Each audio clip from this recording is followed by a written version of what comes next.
राम राम। ओम नमः शिवाय। आज शिवरात्रि के महापर्व पर मैं आप सबको बधाई देना चाहता हूं।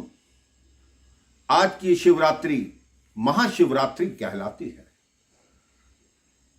इस अवसर पर मुझे एक छोटी सी कथा याद आती है, कैसे अनजाने में एक भील ने महाशिवरात्रि का व्रत कर लिया और उसको क्या फल मिला।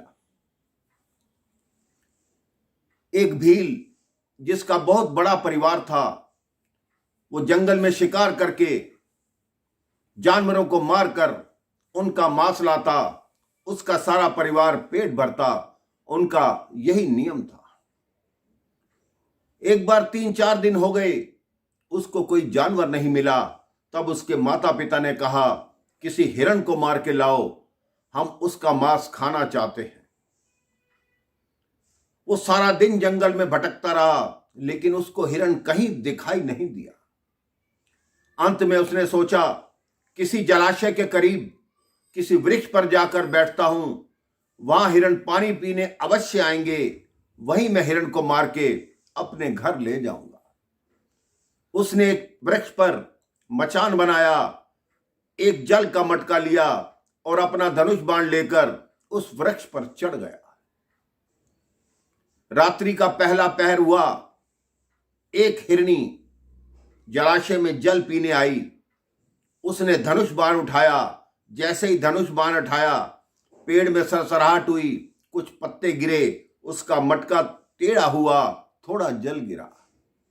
हिरनी ने पलट के ऊपर देखा कि आप कौन हैं और क्या करना चाहते हैं। तब उस भील ने कहा कि मेरे माता पिता ने हिरण का मांस मांगा है। हम 3-4 दिन से कुछ भी नहीं खा पाए क्योंकि हमारे पास भोजन नहीं था। मैं तुम्हें मारना चाहता हूं। हिरनी ने बड़ा सुंदर उत्तर दिया कि मेरा मांस आपके काम आए, इससे बढ़िया बात तो हो ही नहीं सकती। लेकिन मेरी एक प्रार्थना है, मैं घर पे बच्चों को अकेला छोड़कर आई हूं। अगर आप आदेश दें तो मैं अपनी बहन के पास अपने बच्चों को छोड़ आऊं, फिर मैं मरने के लिए आपके पास स्वयं आ जाऊंगी।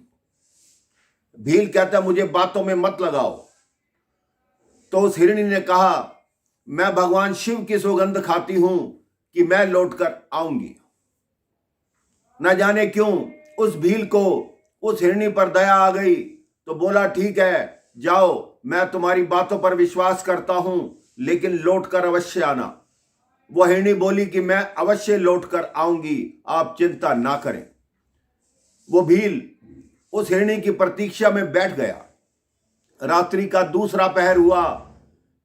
हिरणी जलाशय के पास आई।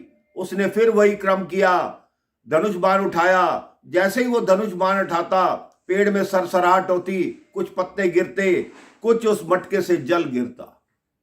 जैसे ही उसने बाण निकाला, हिरणी के ऊपर ताना, तो हिरणी ने कहा, आप कौन हैं और मेरे साथ क्या करना चाहते हैं। उसने कहा, मैं तुम्हारा वध करना चाहता हूं, तुम्हारा मांस चाहिए। उसने कहा, इससे अच्छी बात तो कोई हो ही नहीं सकती। मेरी बहन कुछ क्षण पहले आई थी, मैं तो उसको ढूंढने के लिए आई हूं। आप मेरा वध अवश्य कर लेना, लेकिन मैं अपनी बहन को तो बताऊं कि मैं मरने के लिए जा रही हूं। वो कहते, तुम्हारी बात पर विश्वास कैसे करूं। तो उसने ब्रह्मा जी की शपथ खाई कि मैं लौट कर आऊंगी। ना जाने फिर क्या हुआ, भील को फिर दया आई। उसने कहा, ठीक है, जाओ। रात्रि का तीसरा पहर आया। अब हिरण आया जलाशय पे जल पीने। भील ने फिर वही क्रम किया, वही पेड़ से पत्ते गिरे, वही जल गिरा। फिर उसने बाण ताना। हिरण बोला, क्या कर रहे हैं। कहते हैं, आपका वध करूंगा।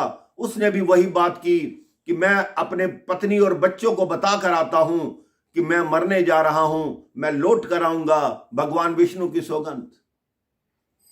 भील ने कहा, न जाने आज हो क्या रहा है, क्या करूं क्या करूं। उसने फिर भी कहा, उसके मन में न जाने क्या आया। उसने कहा, जाओ, लेकिन लौट कर आना।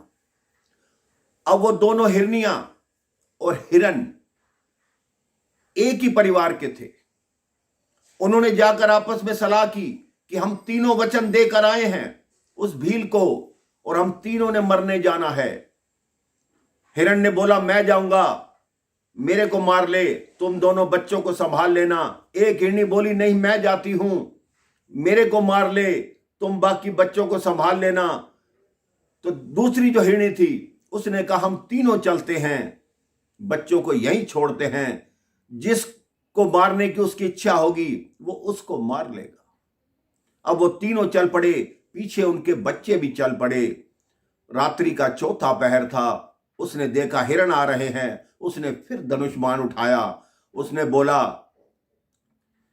कि बताइए अब क्या करूं? तो हिरण ने कहा आपकी जिसको मारने की इच्छा है आप मार लीजिए। चौथे पहर में फिर वही पत्ते गिरे, फिर वही जल गिरा। तब तक उसका मन पवित्र हो चुका था। किस लिए? क्योंकि वो रात्रि महाशिवरात्रि की रात्रि थी। जिस वृक्ष पर वो बैठा था वो बिल्व पत्र का वृक्ष था। उसी वृक्ष के नीचे शिवलिंग था। जब उसकी चारों पहर की पूजा पूरी हो गई, भगवान ने पूरी करवा दी। हर प्रहर में उसके हाथ से पत्ते गिरे, जल गिरा, वो नीचे शिवलिंग पर चढ़ता गया। जब चौथे पहर की पूजा हुई तो भगवान शिव उस शिवलिंग से प्रकट हुए। कहते मैं तुम्हारी भक्ति से प्रसन्न हूं, इन 4 प्रहरों में तुमने मेरी पूजा की है, मैं तुम्हें ऐसा वर दूंगा जो जीवन भर तुम्हें काम आएगा। तुम भीलों के राजा बनोगे, तुम्हारा नाम निषादराज गुह होगा और मेरे इष्ट भगवान राम तुम्हारे पास आएंगे, तुम्हारे मित्र बनेंगे।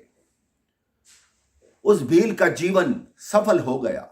भगवान शिव तो ऐसे ही हैं। आप एक बार मन से बुलाकर देखिए वो कैसे औडरदानी हैं, कैसे देने वाले हैं। वो मेरे आशुतोष भगवान सबके भंडारे भरते हैं, सबकी मनोकामना पूर्ण करते हैं। आप भी प्रेम से बोलिए ओम नमः शिवाय, ओम नमः शिवाय, ओम नमः शिवाय। राम राम, जय श्री राम।